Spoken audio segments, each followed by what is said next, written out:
It is called the President's budget, Mr. Speaker. So but it I is don't the think President's budget, and it's a fact that 48,243,000 was allocated for the first district of Leyte because he is the cousin of the President, and 30 billion was given to the first district of Ilocos Norte, the son of the President, and it will not happen if they are not a political dynasty. Mr. Speaker, if I was not observing my Ramadan, Mr. Speaker, I could have also shout as loud as Congressman Irice.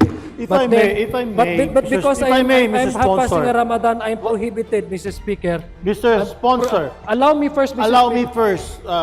May I remind the gentleman to stop, to bring down the decibels a bit. Shouting will not do us an advantage here. Let's debate in a proper way. Oh, nagdala na po akong tubig, baka abutin tayo madaling araw eh. Joke Ay, lang po. unfair kasi, Joke hindi ako lang pwede- po. hindi ako Iniinggit pwede lang kita, uminom. iniinggit lang kita. Salamat po. Ginoong sponsor, malinaw na nakasaad sa Article 2, Section 26 ng 1987 Constitution ang mga sumusunod. The state shall guarantee equal access to opportunities for public service and prohibit political dynasties as may be defined by law. Ang tanong ko po ay napakasimple. Tama po ba na ang utos ng konstitusyon sa Kongreso ay magpasa ng batas na magbabawal sa political dynasties? Tama po yun, Mr. Speaker. Hindi po ba sinabi ng konstitusyon na i-regulate lamang ito? Hindi rin po sinasabi na bigyan ng limitadong pahintulot, kundi malinaw na sinasabi ipagbawal ang political dynasties. Tama po ba ito? Yeah, full stop po. Ang sinabi po ng Constitution is to prohibit anti-political dynasty law as may be defined by law. Ang doon po yung definition is karapatan na binibigay sa atin, mandato na binibigay po sa atin ng ating Constitution kung paano po natin to bibigyang buhay itong anti-political But it dynasty. should prohibit. Pero if I may be allowed, Mr. Speaker, pero siyempre, kung wala pong absent po talaga yan sa Constitution, babalikan din po natin yung intent ng batas na iyon. Tama po. Ang intent po ng batas na iyon, titingnan po natin kung paano po nagkaroon ng diskusyon ang mga framers ng Constitution. Sinabi po nila is hindi po complete absolute abolition, ito po ay regulation, Mr. Speaker, Your Honor. Ang intensyon nila ay pigilan ang konsentrasyon ng kapangyarihan sa iilang pamilya. Dahil Tama po ito yan. ang isa sa mga ugat ng korupsyon, patronage politics, kahinaan ng political parties at kawalan ng tunay na kompetisyon sa politika. Ito po yung arguments ng mga framers ng Constitution. Tama po yan, Mr. Speaker. Ang layunin ng probisyong ito ay buksan ang politika sa mas maraming Pilipino, hindi upang i-institutionalize ang kapangyarihan ng mga political clan. Tama po? Tama po yan. Ngayon po, Ginoong Sponsor, ayon sa bersyon ng inyong committee, pinapayagan pa rin ang mga magkakamag-anak hanggang ikalawang antas ng consanguinity o affinity na sabay-sabay humawak ng posisyon sa gobyerno basta't magkakaibang antas o posisyon. Tama po ba yon? Tama po yan, Mr. Speaker. Halimbawa, isang miyembro ng pamilya ay pwedeng tumakbo, manalo sa posisyon ng national, for example, senador. Halimbawa, si Senador de la Cruz. Tama po ba yun? Tama po, Mr. Speaker. At Maaari din yung po siyang matalo. ang kanyang anak ay pwedeng tumakbo at manalo bilang gobernador, makaupo bilang gobernador. Pwede po yun? Pwede rin pong tumakbo at matalo. Hindi, pero pwedeng maupo. Pwede pong manalo at matalo. O nga po, pwede nga pong, pag nanalo, mauupo. Tama? Tama So, po. sabay Pero pag- sila. Tama po. Isang senador, isang governor. Tama? Tama Sabay po yun. sila. Pwede pong maging sabay, pwedeng hindi magsabay, pwedeng matalo yung isa Hindi sa nga po, kanila. kung mananalo, sabay sila, pwede. Kung yung frame of mind nyo po ang gusto nyo Hindi pong po, mangyari. yun ang frame. Ang tinatanong ko lang po, simple lang. Kung sabay silang manalo, sabay sila makakaupo. Tama? Hypothetically, posible mangyari po. Mr. Yes. Speaker. At nangyayari po yan. Tama Marami naman pong- po, Mr. Speaker. Marami pong may senador po, mayor, ang asawa. Tama po? Tama po. Ayun, tama. At yung kanyang isang anak, pwedeng maging congressman sa District 1 ng kanilang probinsya. Tama rin po yun. So, tatlo na sila. Yung isa pong, yung asawa ng kanyang anak ay pwedeng tumakbo rin sa District 2 at manalo, makakaupo rin po. Posible rin po, Mr. Oh, Speaker. apat na. Pero let me, kung marapatin Hindi po. Ang tinatanong ko po, hypothetical to. Pwedeng apat. Okay, Di ba? O, pwedeng apat. Ngayon po, yung kanyang apo, tumakbo rin at nanalo bilang mayor nung capital town. Pwede pa rin po ba yun? Makakaupo pa rin? Napaka-active naman po ata yung pamilya. Marami yan dito sa Kongreso. Hindi po yan hypothetical, nangyayari yan sa kasalukuyan. 5, pwede sila. Pwede. Pwede rin po matalo. Oh, pwedeng manalo, makakaupo pa rin. Ayon sa proposal ng batas na yan. Pwede po maging vice mayor nung kanyang apo, yung kanyang pinsan. Kung tatakbo po yung kapatid niya na sobrang active sa isang munisipyo, dahil mas active naman po yung kapatid na isang munisipyo, bawal na po yun. Kasi hindi po pwedeng... Hindi po, sinasabi ko po, yung pinsan niya, tumakbong vice mayor niya, pwede? Pwede naman po Oh, yun. dahil second degree lang. At yung pinsan niya sa isang kapatid ng kanyang tatay, tumakbong konsyal, pwede pa rin pong manalo. At makaupo, tama po? Tama po. So, 7 na sila.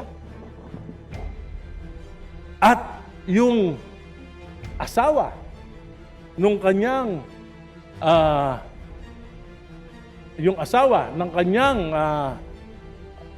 ang kapatid ng kanyang asawa ay tumakbo naman bilang barangay captain. Pwede pa rin. Tama po? Tama po. Pero pwede po ako mag-explain kasi puros lang kung tama o mali. Hindi, yun ang Hindi, inano ko. Walo kung na. mamarapatin mo. Kung I am asking this question. This is Let me just a allow me- premise. This is just a premise at meron po tayong Okay, but let itatanong me pagkatapos. explain, Mr. Speaker. If my good Hindi po. friend, isa sa pinaka nirerespeto ko. Just a short, Ramadan po namin, pagbigyan mo na po ako mag-explain. Kung mamarapatin po. All of these things are possible, Mr. Speaker. These are hypothetical. This can happen. This can be certain or it can be uncertain. But what is certain, Mr. Speaker, is we allow the people to vote. And that is the primordial consideration of this proposal, Mr. Bakit pa Speaker. po tayo nagpapasa ng batas kung pabayaan na lang natin yung mga tao? Bakit pa po kayo nagpanukala ng ganitong batas kung ang inyo palang prinsipyo ay pabayaan na lang kung sino yung iboto ng tao, siyang manalo kahit magkakapatid, magkakamag-anak, magpipinsan, mag-asawa, mag-ama. Bakit pa kayo nag-sponsor ng bill na Dahil ito? dahil apat na pong taon. Kahit Tama di ba kayo naniniwala? Naniniwala po ako dahil ang Constitution po ang nagsasabi, Mr. Speaker. It's not even your decision, Mr. Speaker. It's not even the decision of Congressman Irice. It's not the decision of this representation. It is what the Constitution dictates. Okay. And that is what we're trying to provide, Mr. Speaker, Your Honor. Tama po. Naniniwala po ako sa sinabi nyo, pero sabi ko nga po, may certain parameters, yung mga framers ng Constitution. Dapat it will prevent the monopoly of power. Ngayon po, kung ikaw, gobernador, yung iyong pamangkin, vice governor, yung pinsan, bukal, yung iyong anak, mayor, yung isa mong pamangkin, vice mayor, yung isa mong pamangkin ay kapitan ng barangay. Tapos sa kabila naman, ang congressman, kapatid mo. Sa kabilang distrito naman, ay yung iyong anak. Wala po bang monopoly of power doon? Mr. Hindi Speaker, ba? Yun po ang tanong ko. May monopoly ba of power doon o wala? no, because, Mr. Speaker, I'll give you the straight answer. Monopoly resides when the power to appoint resides and exercised by one person. That is monopoly. But we allow the people to vote. The primary reason is, again, the sovereignty of the people and the primacy of the right to vote under Section 1, Article 2. Kung may monopolya po, Mr. Speaker, ay kung i-appoint ito at ang magde-decide lang po ay isang tao na paupuin ang ang kapatid or anak or asawa sa isang posisyon, that is an abuse of power. That to me is a blatant abuse of power and a monopoly. The most dangerous form of monopoly. But this time we present individuals to the voters and the voters vote. That's what the Constitution So says. hindi And po that's what I'm kailangan, trying to- yung that is sinasabi what niyo po, I'm hindi trying na to kailangan provide. itong batas na ito. So In terms of what now, Mr. Speaker, based on the status quo, just for the sake of argument, Mr. Speaker, what could be described as something that is predominantly controlled by one family. But since we don't have the anti-political dynasty as of yet, there's no point for us to really say that this is dominated by one family. Maybe many offices, Mr. Speaker, are being handled and occupied by the same family. Predominantly, very active ang family nila. But domination and monopoly is also a gesture of one exercising that power to make sure that the sensitive positions are occupied by blood relations that would give him or her undue advantage over these resources. Yun lang, I'm just... Ngayon po, ang ibig sabihin... pag mayroon po tayong anti-political dynasty, talagang meron na po tayong definition kung ano po yung abuse of Subalit power. yung sinasabi nyong abuse of power in appointments, ay sinasabi nyo... May nepotism na po tayo, Mr. Speaker. So, ano magagawa ng batas na yan? Hindi ganun din, pareho lang. Ang Whether there is a law or not, ganun pa rin. It's the same thing. Mr. Speaker, Your definition of monopoly of power is just on the appointments, eh di pareho lang. May batas o wala. So that is exactly what I'm trying to do because monopoly really resides if one person exercises that authority to appoint a certain relative just so that they can have actual access to resources. That is monopoly, Mr. Speaker. That is very much against the law of nepotism, di ba, Mr. Speaker? But that is precisely one because that's exactly precisely the issue. In-exercise undue advantage ng isang tao. Kaya walang nepotism eh. Ito kasi eleksyon. Hindi ito isang tao. And by the way, Mr. Speaker, it's not the family that decides who run. It's the candidate actually that provides CONA. Because remember, Mr. Speaker, Your Honor, the COMELEC requires one candidate to provide the certificate of acceptance and nomination. If you don't have that, probably the tendency you will be described as a nuisance candidate. There are many No, Mr. Speaker, my point here, Mr. Speaker, is that the reason why we allow all of this because number one, the subdivision under our political system, 7160, is the autonomy of each political unit. It has a separate constituency. It has to exercise its mandate. It has an internal mechanism and regulation to run their affairs, not necessarily connected with the one or neighboring LGU. That's how the structure of our political units under the 1971-60, Mr. Speaker, of the Local Government Code. We also attach that in order that we can balance it out with the right to vote and the right to be voted upon. And I've mentioned earlier, Mr. Speaker, there are several bases, not only in the Constitution, Section 5 on the suffrage, Section 1, Article 1, but there are other treatises internationally which we are the party or signatory of this covenants, the civil and political rights, etc., stating, Mr. Speaker, that there shall be no law abridging the right to vote and to be voted upon, Mr. Speaker, Your Honors. The anti-political dynasty, as may be defined law, is a regulation and that's not an absolute prohibition.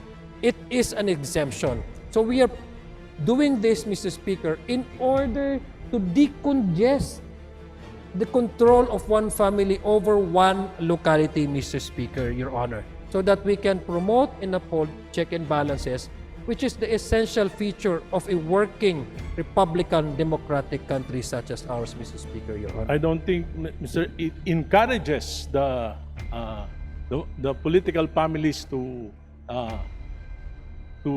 engage more of their family members to run for public office. Anyway, Mr. Speaker, ang isa po sa mga pundasyon ng demokrasya ay check and balance. Naniniwala po ba kayo niya? Tama po yan, Mr. Speaker. Kung ang presidente po, ang kanyang pinsang buo ay speaker, at ang kanyang anak ay majority leader, kakaroon po ba ng check and balance? Unang-una po, yes po, dahil unang-una, ang magkakaiba-iba naman po ng jurisdiction, itong ehekutura, legislatura at ehekutibo. Pasensya na, hindi po ako Tagalog, Maranao po ako, kaya ehukitibo at lehislatura, Mr. Speaker. Sa tingin niyo po ba yan ay hindi magdudulot ng pag-abuso? Wala naman po dahil may internal mechanism and arrangement po ang bawat institution na ito. For example, bigyan ko yung example, halimbawa, 2023, 2024, 2025. Ang total allocation po ng 1st District of Leyte kay Speaker Martin Romualdez, nung siya ay Speaker, ay 48,243,911,000. Yan po ang total allocation sa loob ng 3 taon. Yan po ang pinakamahirap na probinsya. Swerte na maka 3 bilyon, 4 na bilyon sa isang taon. Bakit nangyari ito? Bakit hindi equitable yung distribution pagdating kay Speaker Romualdez? Dahil siya ba ay pinsan ng presidente? Di po. Ako hindi ko nakikita ng ganyan dahil unang-una Ano po? po may proposal po ng National Expenditure Program. Ang National Expenditure Program ay naalat po nila ang kanilang budget sa bawat probinsya based on the recommendation ng Regional Development Corporation. Nandyan po yung wealth ng kanilang area, nandyan po yung return taxes na kinakukuha, nandyan po yung lahat po ng mga possible revenues na nakukuha at nabubuo para ibigay po sa share ng isang area na iyan. So, hindi ko po alam kung bakit ito magkakaroon ng issue ng check and balances dahil unang-una, magkaiba po ang institution, ang nag-approve naman po ang Kongreso at wala naman pong kinalaman dito ang ating Pangulo pagdating po sa pag-appreciate ng bawat distrito kung kailan o ano ang kanilang magiging Hindi proyekto. po ba ang Sa palagay ko po, that is far-fetched conclusion, Mr. Speaker. I Hindi po understand ba that they are, ang Mr. Speaker, allow me first to address this question. I understand that there are members here who are more biased about this and they want to make this as something political. But I don't think this is something that we can actually attribute the President to the issue of the 2024, 25, 25 elections, although this is a separate discussion altogether. But I'm just giving way to our good gentleman because he premised it on the anti-political dynasty. Again, the straight answer is it has no bearing whatsoever. The President being the cousin of the former Speaker of the House of Representatives, how the House of Representatives receives the National Expenditure Program, how the House of Representatives deliberated individual budget of each agencies, how the House of Representatives went on to participate in the bicameral conference, and how the House of Representatives ratified the result of the bicameral conference committee, Mrs. hindi po ba ang nagre-rekomenda sa Kongreso ng National Expenditures Program ay ang Pangulo? It is called the President's budget, Mr. Speaker. So but it I is don't the think President's budget, and it's a fact that 48,243,000 was allocated for the 1st District of Leyte because he is the cousin of the President, and 30 billion was given to the 1st District of Ilocos Norte, the son of the President, and it will not happen if they are not a political dynasty. Mr. Speaker, if I was not observing my Ramadan, Mr. Speaker, I could have also shout as loud as Congressman Irice. If I may, but Mr. because if I may, I'm Mr. passing Sponsor. a Ramadan, I'm prohibited, Mr. Speaker. Mr. Sponsor, Allow me first, Mr. allow me Speaker. first, may I remind the gentleman to stop, to bring down the decibels a bit. Shouting will not do us an advantage here. Let's debate in a proper way. Just a friendly reminder. Thank you. Proceed. Thank you, Mr. Speaker. Again, let me respond to my good friend and one I respect, Mr. Speaker, very, very calmly. The President acted as the President of Republic of the Philippines, not as a cousin of the former Speaker. The former Speaker acted as the Speaker of the House of Representatives, voted by majority of the members of the House of Representatives. They have separate mandate, they have separate authority. To say the opposite is not only accusing these two gentlemen, but it is, Mr. Speaker, a very sheer example or conclusory, like one that is having a bias. So I doubt, Mr. Speaker, that the gentleman from Caloocan, one of our respected legislator, would have to derive into that conclusion, discussing about political dynasty and framing it in a way that highlights the blood relation between the sitting president and the former Speaker of the House of Representatives, Mr. Speaker, Your Honor. Thank you, Mr. Speaker. Noong panahon po ni Pangulong Duterte, ang Quadcom sinabi po na 51 billion yung flood control program ni Congressman Paulo Duterte. Bakit po nangyari yun? Di ba dahil political dynasty rin sila? At ang Pangulo rin ay ang kanyang ama? Yan po, sinabi ng Quadcom. Mr. Speaker, Tama po ba? Mr. Speaker, What is true to Duterte is not true to the Marcoses. They're both political dynasties. Mr. Speaker, there are issues, Mr. Speaker, that do not necessarily share by one family, especially if this is about political issues, etc.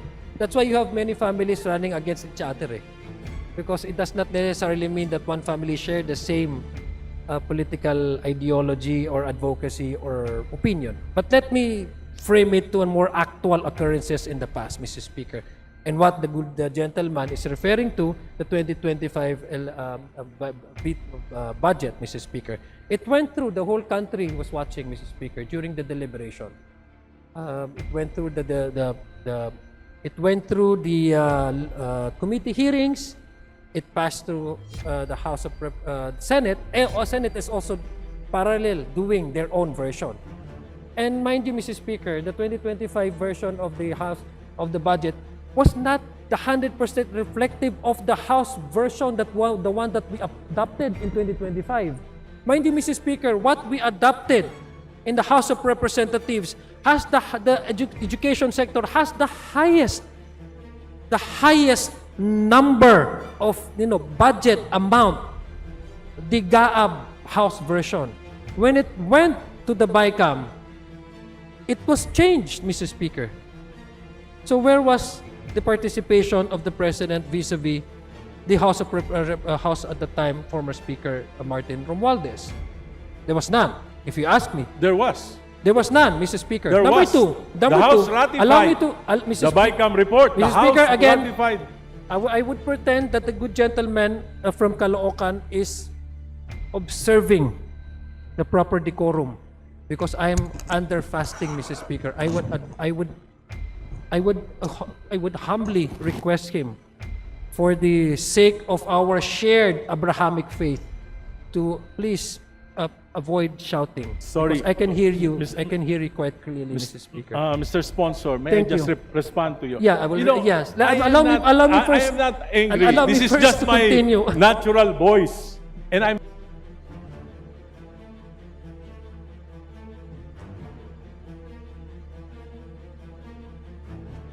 very passionate about this because I've been fighting for political dynasties yung nilabanan ko. Buti pa nga, buhay pa ako. At napahirapan talaga ako ng gusto. At alam ko yung frame of mind ng karaniwang mga political dynasty. So, yung pong boses ko, hindi po ibig sabihin galit ako. Ito po ay passion. Passion.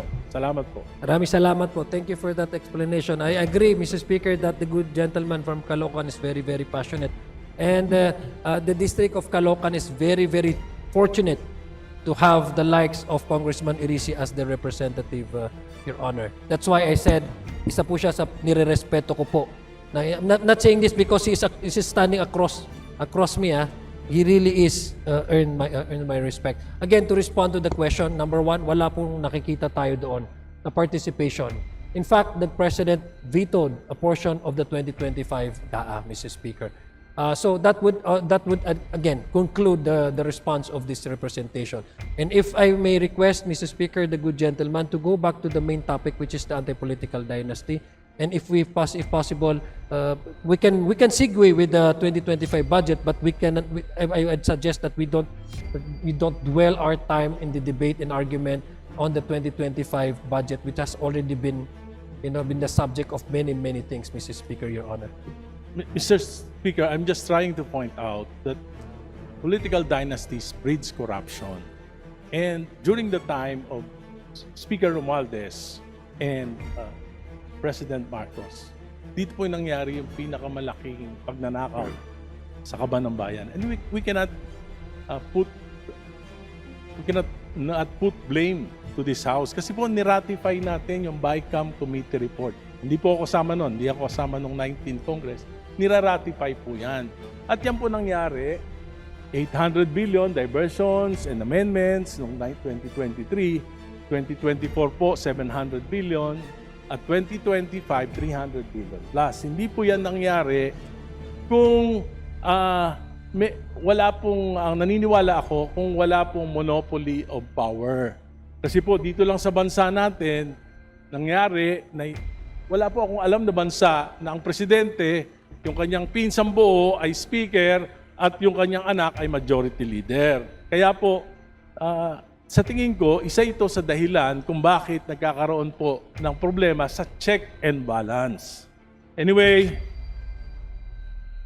Mr. iba Speaker, na po may I ako respond? May I respond? Okay. Thank you, Mr. Speaker. Again, that is the opinion, Mr. Speaker, of the gentleman from Caloocan. It does not make it as a fact. All of us are entitled to have our own opinions, and that is his opinion. My opinions differ from that of the gentleman from Caloocan. And let me just quote, Mr. Speaker, because I was reminded by one of the participants in Carmona, Mr. Speaker.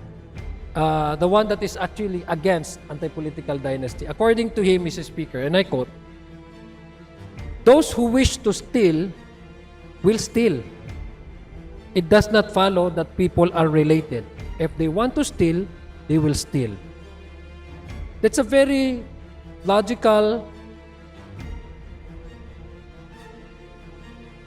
and practical and pragmatic way of understanding things. No?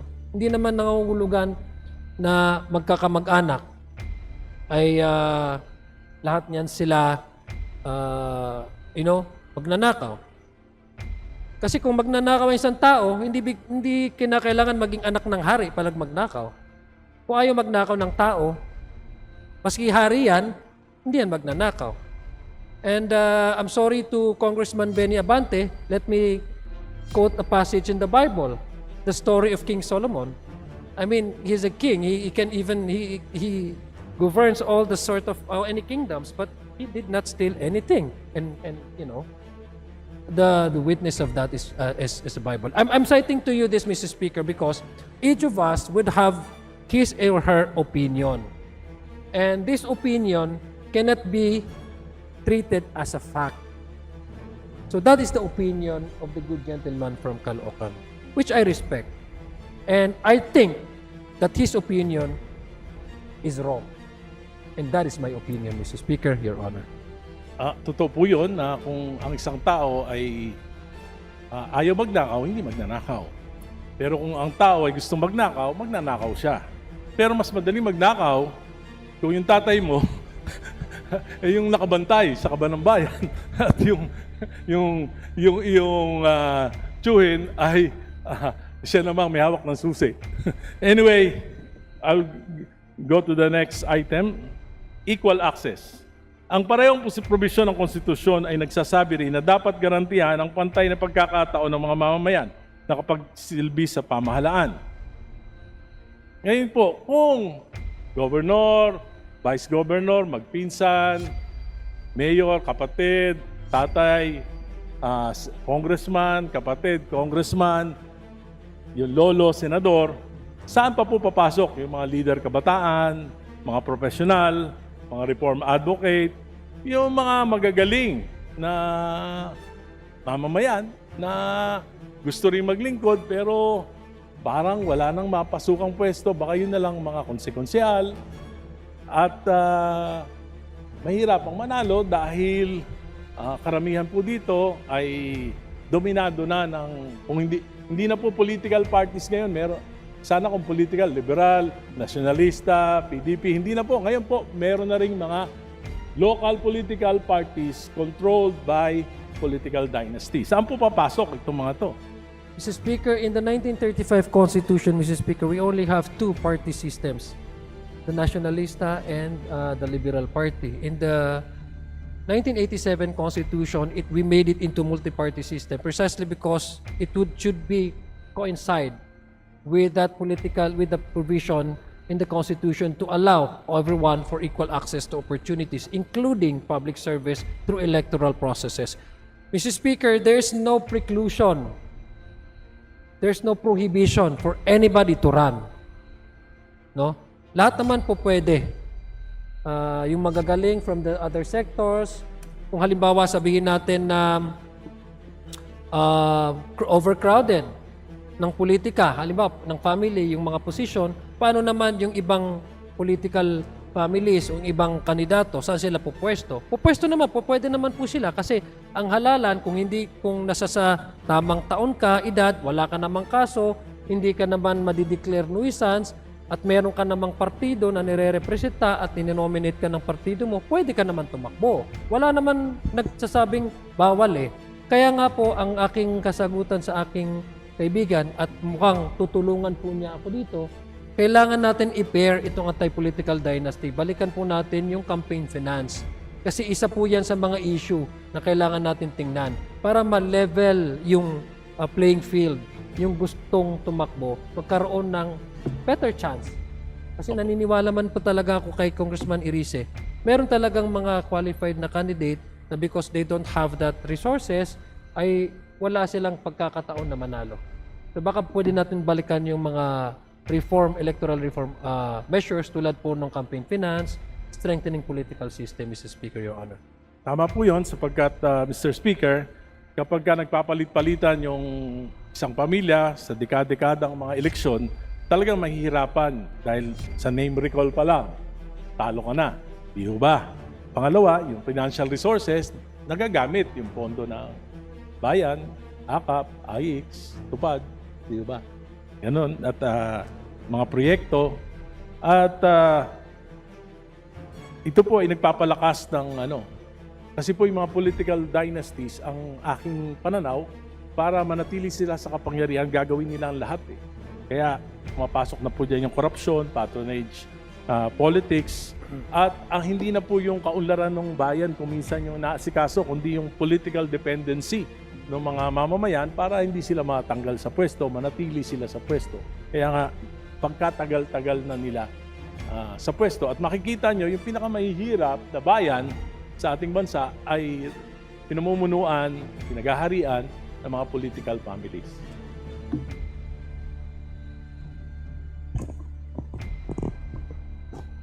Yun ang sponsor. Kung ang mandato ng konstitusyon ay pagbawal ang political dynasties, ngunit ang batas na ipapasa natin, it will still allow the domination of political monopoly and will really limit the participation of ordinary citizens. Hindi ba sa tingin nyo pwede itong ma-question sa Korte Suprema?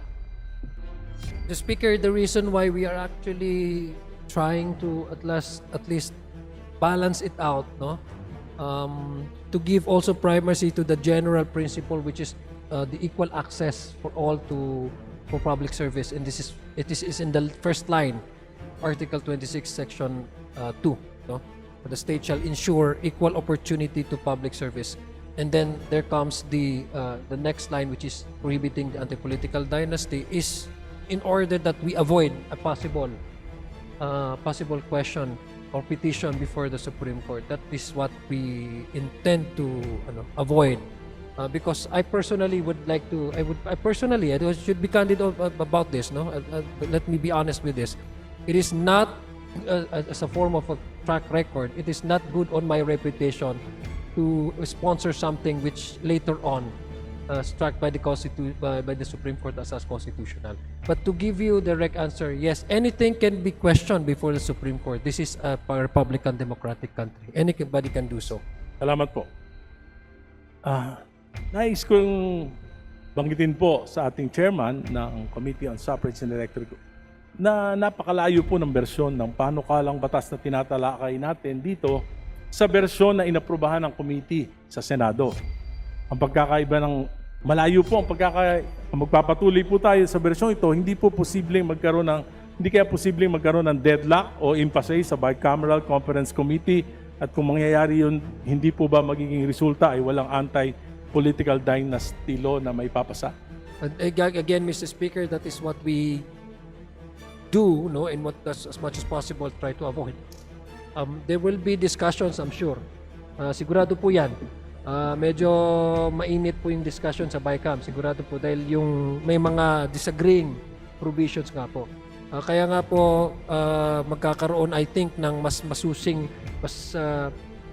ang narinig ko nga po kay Senate President, gusto niya live stream ng BICAM. Tayo naman po bilang chairman ay wala naman po problema kung ila-live stream ito para maging transparent po ating proseso. So inaiwasan po natin yan. We're hoping na magkakaroon talaga ng debate. Ito po ay priority bill ng ating Pangulo. Tama po ba? Yes po, isa po ito sa na-considera na LEDAC priority, Your Honor, Mr. Speaker. So ito po ay napag-usapan sa LEDAC. Napag-usapan po ito sa LEDAC, I'm sure. Because, Ano po napagkasunduan? Kasi po, may nandun po ang ating Pangulo na siya po nag-prioritize nito at pinangako niya ito sa kanyang mga pahayag sa mga mamamayan. Nandun din po ang miyembro ng mababang kapulungan, nandun din yung miyembro ng Senado. Wala po bang napagkasunduan kung anong uri? Dahil alam ko po, alam ng ating Pangulo yung ibig sabihin ng anti-political dynasty. Hindi po ba ito na pag-usapan man lang? Dahil alam ko po, para mas madali ang mga batas, kaya nga tayo nagbubuo ng LEDAC para mapapag-usapan na para sa ganun ay hindi na masyadong malayo yung mga magiging bersyon ng bawat batas sa bawat kapulungan. Hindi ba ito napag-usapan? Naiintindihan ko po yung practicality na sinasabi po ni Congressman na aking kaibigan, galang-galang na Irise. Ngunit ang Pangulo po, totoo po yung kanyang sinasabi through his spokesperson, si Yusek Castro, na ginagalang po ng Pangulo yung proseso at independensya ng mababa at ng kapulungan at ng Senado. Sinasabi po niya kinakailangan magkaroon na ng legal definition ang anti-political dynasty. Ngunit kung paano po itong proseso na ito, paano po mag-arrive into different versions ang Kongreso, ang House of Representatives, ang Senado, ay kanya po itong nirerespeto sa pamamagitan ng hindi pag-intervene kung ano po yung magiging paksa o bersyon nitong dalawang kapulungan na ito. Dahil meron naman po talaga tayong mekanismo, ito po yung BICAM. Pero naninanais ko po sabihin kay Congressman Irise, ang very strict po na natatanggap natin na galing sa Pangulo at very much open naman po ang kanyang opisina na kinakailangan may anti-political dynasty at magkaroon na ng definisyon para mabuhay ang konstitusyon pagdating sa paglilimita ng monopolya ng bawat pamilya sa bawat distrito o bawat locality sa ating bansa. Mr. Speaker, Mr. Sponsor, the version coming from this House is authored by the son of the President. That is correct, Mr. Speaker. And he did not consult the President on what is on the President's mind in prioritizing this particular bill. I cannot speak for the majority leader, neither would I know the family dynamics. But the majority what they leader discuss is the on table author. on dinner table. But my association with the majority leader is me being the chairman of the electoral reform, and he as our majority leader. We don't discuss about family matters or what discussions they discuss it over on the table with the president. So I would not know, Mr. Speaker. Di po ba ang purpose ng LEDAC ay para magkaroon ng isang direksyon ang gobyerno? May isang polisiya ba o magkakaibang interes ang umiiral? The purpose of LEDAC, Mr. Speaker, is for the national government to identify priority legislations that might be needed to attain the objective of a certain administration. In this case, the Marcos administration felt that we need to give life to the 40 years na nakastagnant na anti-political dynasty as far as this proposal is concerned. Mr. Speaker, so you are saying that the only objective of the President is to provide a definition and not political reforms? That is to make it more simple, but the impact of this proposal, Mr. Speaker, is to change altogether the political landscape. As stated earlier, Mr. Speaker, I've given you actual numbers on the direct impact of the anti-political dynasty on the municipal, city, government, and national level, Mr. Speaker. Hindi Your po Honor. magkakaroon ng direct impact yung mga sinabi niyo pong numero, lilipat lang po ng posisyon.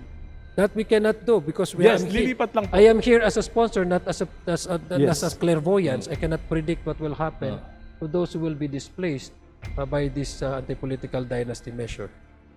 Mr. Speaker, allow me to go further.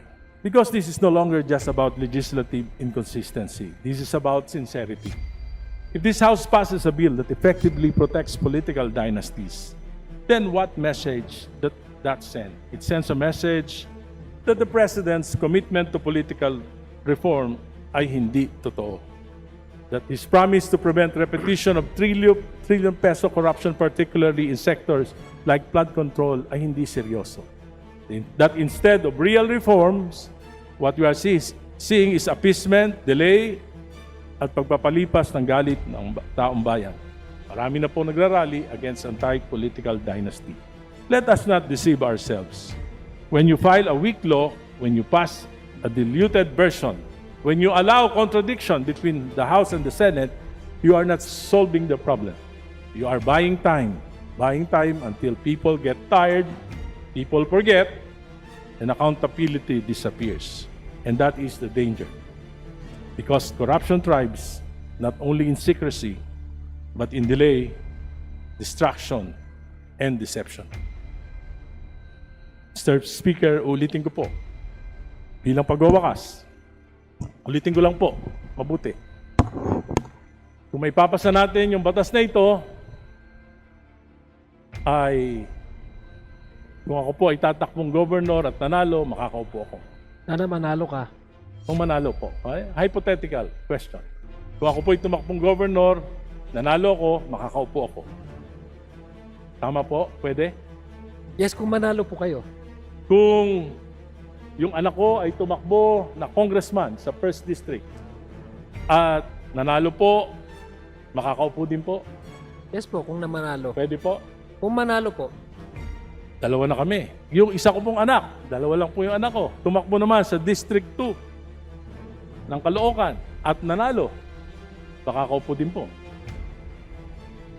Kung manalo po siya. Manalo po. Tama, Manalo po tatlo siya. na kami. Yung asawa ko po na hindi nakikialam sa politika dahil sa batas na may papasahan na ito, nagka-interest na. Biglang tumakbo na senador. Pwede pa rin manalo at Okay. makaupo yung asawa. Naku, ang laki ng gastos nyo. Manong Oo, Geres, di bali po. Manong Egay, ha? Pero pwede po. Kung manalo po siya. Yung pamangking ko po at tumakbo ng vice mayor ng Caloocan, nanalo. Pwede pa rin po makaupo.